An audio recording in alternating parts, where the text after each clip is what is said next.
पश्चिम बंगाल की राजनीति में एक बार फिर नया विवाद सामने आया है। जनता उन्नयन पार्टी के संस्थापक हुमायूं कबीर ने विधानसभा चुनाव 2026 के लिए दक्षिण कोलकाता की बालीगंज सीट से घोषित अपनी उम्मीदवार निशा चैटर्जी का नाम वापस ले लिया है। ये फैसला मंगलवार को लिया गया। हुमायूं कबीर का कहना है कि निशा चैटर्जी की सोशल मीडिया पर मौजूद कुछ तस्वीरें और वीडियोस उनकी पार्टी की सोच और छवि के अनुकूल है। उनका मानना है कि इससे जनता के बीच गलत संदेश जा सकता है, इसीलिए उम्मीदवार बदलना जरूरी था। हुमायूं कबीर ने इस फैसले पर सफाई देते हुए कहा कि उन्होंने खुद निशा चैटर्जी के सोशल मीडिया अकाउंट्स देखे हैं। उनके अनुसार उम्मीदवार का सार्वजनिक व्यवहार और छवि पार्टी की विचारधारा से मेल खाना चाहिए। उन्होंने कहा कि पार्टी प्रमुख होने के नाते उन्हें उम्मीदवार बदलने का पूरा अधिकार है।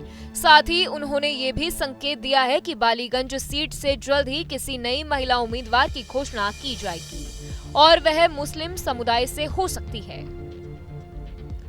गौरतलब है कि हुमायूं कबीर को इसी महीने की शुरुआत में टीएमसी से निलंबित कर दिया गया था। ये कार्रवाई मुर्शिदाबाद में बाबरी मस्जिद की तर्ज पर मस्जिद बनाने की उनकी घोषणा के बाद हुई थी। इस फैसले के बाद राज्य की राजनीति में बड़ा विवाद खड़ा हो गया था। इसके तुरंत बाद हुमायूं कबीर ने सोमवार को अपनी नई पार्टी जनता उन्नयन पार्टी का गठन किया। पार्टी बनाते ही उन्होंने 8 विधानसभा सीटों पर अपने उम्मीदवारों के नाम घोषित किए थे, जिसमें बालीगंज सीट भी शामिल थी। वहीं उम्मीदवार पद से हटाई गई निशा चैटर्जी ने हुमायूं कबीर पर गंभीर आरोप लगाए हैं। उन्होंने कहा कि उन्हें सिर्फ इसलिए हटाया गया क्योंकि वह हिंदू हैं। निशा का कहना है कि उनके वीडियोस और तस्वीरों को लेकर जानबूझकर सवाल खड़े किए जा रहे हैं। उन्होंने बताया कि खुद हुमायूं कबीर ने उनसे चुनाव लड़ने को कहा था, जिसके बाद ही वह उम्मीदवार बनी थी।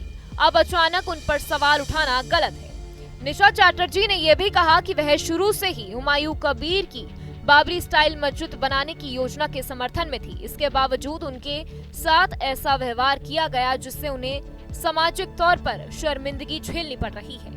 उन्होंने साफ कहा कि अगर पार्टी सच में धर्मनिरपेक्ष होती तो धर्म के आधार पर उन्हें नहीं हटाया जाता।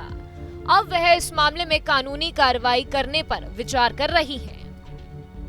बताया जाता है कि हुमायूं कबीर भारतपुर से मौजूदा विधायक है। जिस दिन बाबरी मस्जिद गिराई गई थी उसी दिन उन्होंने मुर्शिदाबाद के रेंजीनगर में प्रस्तावित मस्जिद की आधारशिला रखी थी। इस कदम ने विधानसभा चुनाव से पहले पश्चिम बंगाल की राजनीति में नई हलचल पैदा कर दी थी। आपके मोबाइल पर तुरंत आएगी ब्रेकिंग न्यूज। स्क्रीन पर सबसे पहले दिखेगी बड़ी खबर। देश दुनिया की हर खबर एक जगह। अब आपके मोबाइल पर तुरंत फटाफट इंस्टॉल कीजिए न्यूज नेशन ऐप और रखिए खुद को अपडेट।